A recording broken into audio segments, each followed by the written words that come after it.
Generally MPPSC में पूछे गए क्वेश्चन है कि बता दिया कि बिरहा से बिरहा क्या है, ये दे दिया। तो ये बिरहा एक नृत्य शैली है।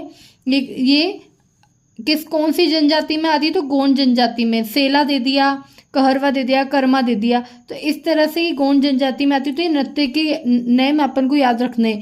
कई बार नारायण देव या बड़ा देव या लोहसुर दे दिया कि एक वर्ड दे दिया और कि ये क्या है, तो ये बता दें कि देवता के नाम है। ये कौन सी जनजाति के देवता है, ये गोंड जनजाति के। बड़ा देव, नारायण देव, लोहसुर, नागदेव, घमसेन देव, सूरज देव और खेर माता। अब मैं आपको बता दूं कि जैसे कि लोहसुर, नारायण देव, बड़ा देव एक पर्टिकुलर 3 ऑप्शन सेम दे दिए और एक अलग दे दिया, तो इनमें से कौन सा गोंड जनजाति का नहीं है, इस तरह का दे सकते हैं क्वेश्चन।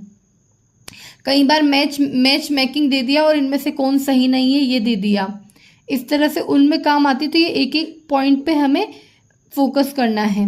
भाषा की बात करें तो गोंडी, डोरली, हल्बी, भत्री जो है ये भाषा है। और गोंड जनजाति जो है देवनागरी लिपि को ज़्यादा यूज़ करते हैं। अब मैं आपको बता दूं कि घर के दीवारों को स्त्रियां मिट्टी तथा रंगों से सजाती है, जिसे नोहडोर कहते हैं। और इसमें डिगना प्रथा होती है, यानी नील, गेरू, छुई मिट्टी और काली कादी से फर्श पर डिग लगाई जाती है। मतलब अलग अलग ऐसे छोटे छोटे वो बनाए जाते, डिग लगाई जाती है, उसको डिगना कहते हैं। जो गोंड जनजाति वो खेती करती है तो उसकी खेती को क्या कहते हैं, बारी। जबकि भील जनजाति की खेती को कहते हैं चिमाता कृषि। ठीक है। और इनके मुकद्दम कौन होता है, प्रमुख, जिसे गोटिया भी कहते हैं। मतलब इनके यहाँ का जो प्रमुख होता है उसे मुकद्दम कहते हैं, जिसे गोटिया भी कहा जाता है। और टोला, इनके मोहल्ले को कहा जाता है टोला। और पेठा बंगला, मेहमानों के बैठने का कमरा क्या कहलाता है, पैठा बंगला। और कोया पुनेम, जो इनके यहाँ है ना लिंगों पर इनकी पूजा की जाती है, उसको कहा जाता है कोया पुनेम।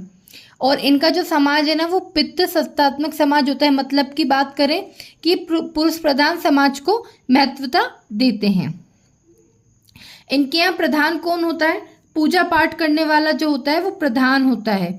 और ओझा, तांत्रिक कार्य करने वाले को ओझा कहा जाता है। तो एक शब्द दे देंगे कि ओझा क्या है या ये किस जनजाति से बिलोंग कर रहा है, तो हमें बताना पड़ेगा गोंड जनजाति से। और ये तांत्रिक कार्य करने वाला होता है। आगरे को मेन फोकस करना, ये कई बार क्वेश्चन में पूछा गया है। लोहे का कार्य करने वाला आगर्य कहलाता है। सोलहस, बड़े का कार्य करने वाले।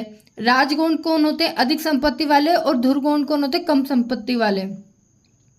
गुनिया या बरुआ, तांत्रिक क्रिया करने वाला जो होता है ना वो गुनिया या बरुआ कहलाता है। और कोटा वर्ग कौन होता है, मुखिया का सहायक।